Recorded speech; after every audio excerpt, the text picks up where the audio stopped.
Hello there everybody, I hope you're all well. It's Friday afternoon, it's the 20th of May 2011 and the official state visit of Elizabeth GUELPH of England is coming to an end today, and she's going to head home. And from a security point of view and a PR point of view, I think it's been, you know, from our state's point of view, nothing's happened to the woman, and she seemed to have enjoyed herself here. It cost the Irish people, they reckon, between 30 and 40 million to put it on. She was here for 4 days, and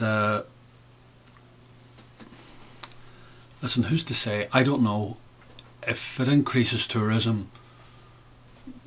Who's to know? I mean, the bottom line of it is, I don't agree with it, but I wish her well.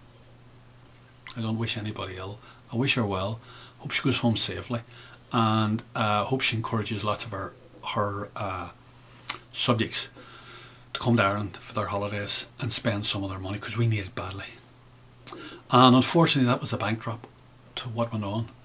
What went on really was pretty horrendous. All the good and the mighty of Ireland turned out. All of them, bar none. And they fawned over this woman, and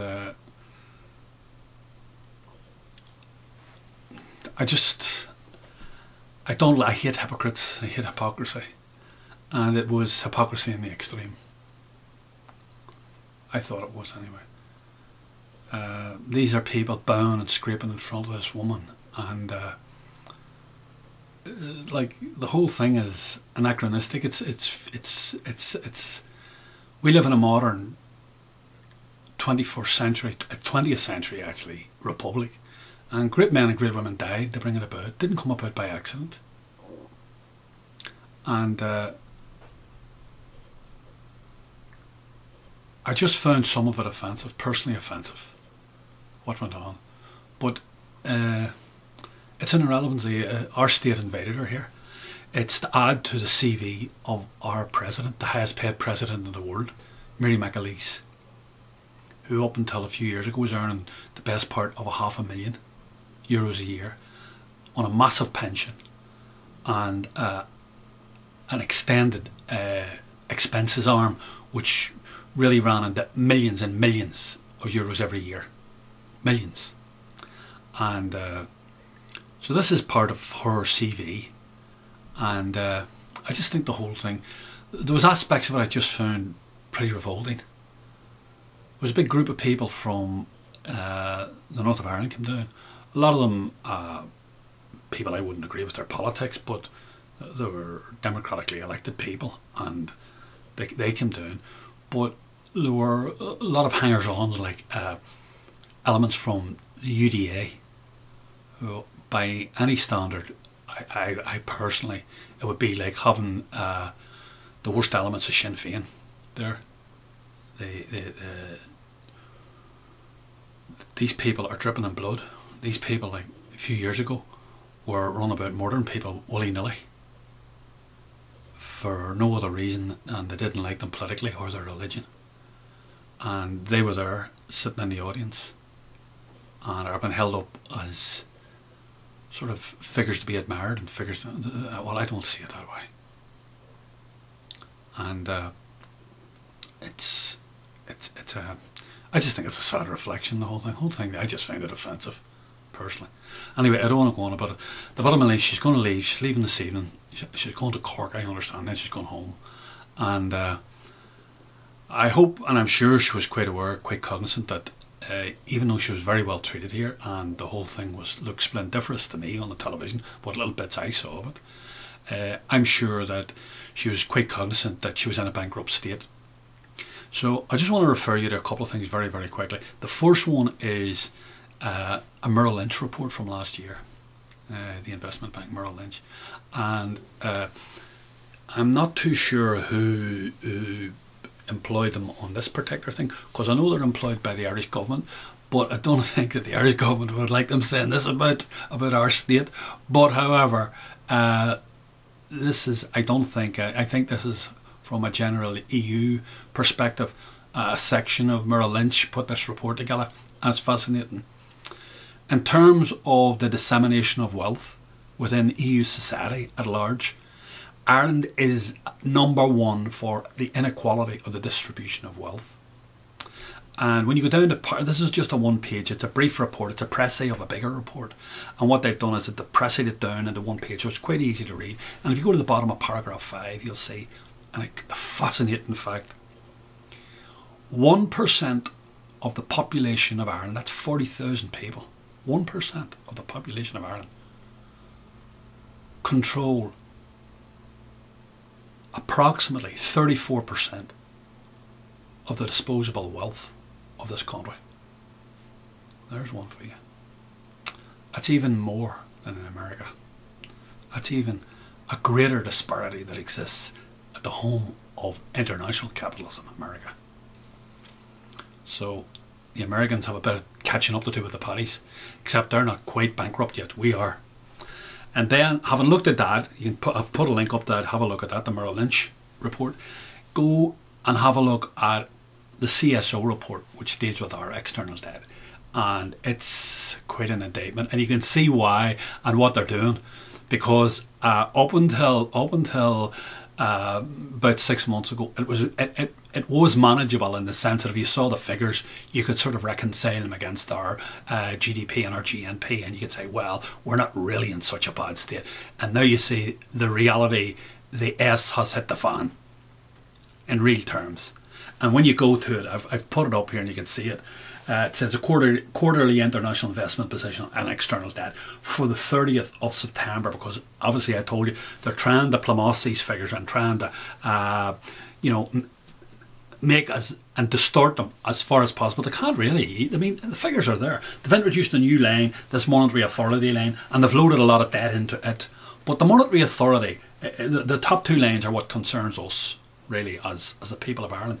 The third line is important as well, because it's the monetary financial institution, which are the banks. But the three lines that concern us are general government debt, monetary authority debt, and monetary financial institutional debt, which are the banks. Okay, and the general government debt is now approximately 72 billion, and the monetary authority debt is 87 billion approximately. All right, and that includes 30. They've included 30 billion of assets against that. So technically, I don't know what value the assets would have. They're probably not worth what they claim on the book. So they're quite dubious. The other thing is that since this, we've had to go to Europe once, and we've had to go to Europe twice about 6 weeks ago. So we've had a top up of approximately 25 billion on top of these figures.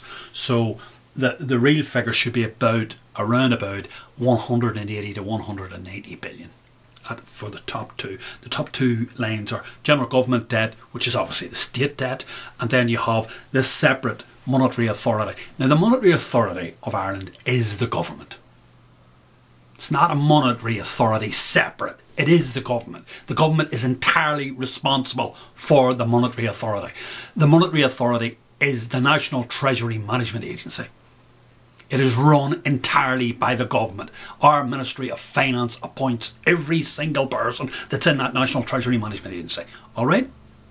They work down at the Treasury Management Building down in Dublin 4 down there, okay? Now, the bottom line about it is, whether you like it or I like it, these figures are horrendous when based against not really our GDP, which is an unfair figure really to base it against. The real figure should be our GNP, because we have the biggest difference in the whole world between GNP and GDP.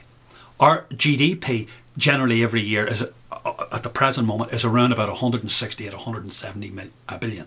But our GNP, which is the money that's just retained in Ireland, is around about 134 billion, around about 134 billion. All right, so the difference is approximately 34 to 38 billion. And what happens is that money is taken out by the big multinationals that are here. And what happens is they pay the 12.5% corporation tax on it, and then they suck the rest of it out through the Financial Services Centre down at Dublin Docks, and it's hidden all over the world in offshore accounts. So all those big American companies that are here, they don't repatriate their profits back into America. That's why they're here. They're here because of two things. One, we have a low corporation tax, the lowest probably, and one of the lowest in the world, 12.5%. And number two, we have a financial services centre where the money can be laundered. So it's a big international money laundering operation goes on down in that financial services centre. Thanks to Charles J. Haughey and his acolytes and his business buddies who set it up. We all know who they are. All right. Now, the bottom line about it is, so that's the two things I wanted to talk about really. They're the backdrop of what was going on at the present moment with the Queen of England's visit here. You know, we're going to have this man Obama coming on Monday. You know, we've had Osama bin Laden's death. We've had wars and all sorts of stuff going on for the last 6 weeks. Everything and anything will go on. Everything and anything will be promoted rather than deal with this situation. Because this situation is dire, it's ugly, and nobody really wants to deal with it. Now, I've been told, and I don't like talking in second hand, but I have got this on reasonably good authority, that Ireland will default. And they will default within 18 months. I think it'll be less. I personally think it'll be less. I cannot see Europe constantly dishing out this money. Now, I've been told that should they default, they will probably not be on their own. And one of two things will happen. We will end up with either a two-tier Europe or an extraordinary thing has been spoken about here. A truly extraordinary thing. And I think that it's not accidental that this Queen of England has come here. I just find it extraordinary that people were talking about a concept of a Commonwealth here in our media. Up until quite recently. This has been seriously muted by political correspondence and by economic correspondence. The idea that we should somehow or other re-involve ourselves, in other words, negate our Republican sort of ethos and re-involve ourselves in the British Commonwealth. Now, so you have that, and then the other thing that's been muted as part of this Irish default, which I personally believe will happen, is that somehow or other we will just be absorbed into Europe totally and utterly. In other words, Ireland per se will just be a geographic entity. It'll just have a name, Ireland. Our finances will just be taken over. Our police force, everything, our army, our army, that's an irrelevancy. But the whole thing will just be absorbed into Europe. And that has been talked about now in the corridors of power in Brussels. In other words, we will really become a United States of Europe. In other words, it'll be like the United States of America. There'll be state troopers and all, and then there'll be a federal authority, a federal government with federal powers and an army and all the rest of it. And that's what we face into. Now, I don't know whether or not this has been done by design, but it stinks to high heaven. It stinks to high heaven. That's all I want to say. And all I want to say is, I just would advise people that if it does happen, if we do go into a situation where it does default, things will get very, very nasty. Things are going to get very, very nasty. And I really mean that. But we're going to have to talk about that come nearer the time, because a lot of this is just speculation on my part at the moment. But I just want you to have a look at those things, all right? They're there. Have a look at these CSO figures, and have a look at the Merrill Lynch report, all right? And the other thing I've been asked to comment on, I don't particularly want to say about it, is about this Dominic Strauss-Kahn affair. And all I just want to say is, look, this whole thing to me stinks. The guy's obviously a head case. He's obviously a nutter. But it's a reflection of the mindset of these people. It's a reflection of the mindset of these people. That this man is running around. This man is a future president of France. That's what they tell us. And he's running around New York on his own. You have to think of this. On his own. And he is the head of the IMF. He's running around New York on his own. And just think about that.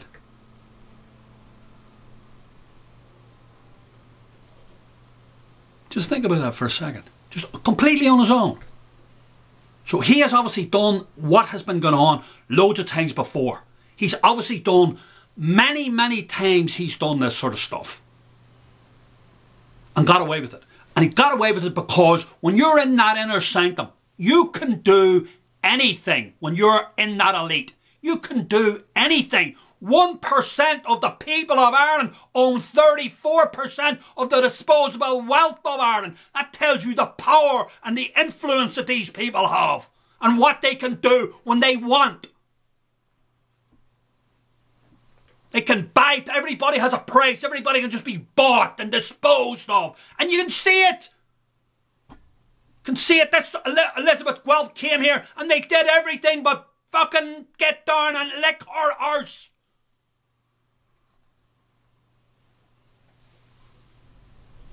I've no doubt that this man Strauss-Kahn was involved in all sorts of deviance. This is an evil fucking thug. That's all he is. He wants to be tied up and flogged. Or Madame Guillotine should be introduced for people like him. But that doesn't matter. It's an irrelevancy. He got away with it for years because he was on their team. When the moment he fell out with the US Treasury or somebody. Because if he had done that and he'd still be on their team, he'd be on that plane first class, flying back, drinking Dom Perignon champagne. All at the cost of the fucking EUC citizens. That's how it works. That's how it works. Ordinary people raise their heads above the parapet half an inch, it gets chopped off. When you're like those people, you can walk on water. You can do what you like. And you will have an army of people to defend you when you're a monster.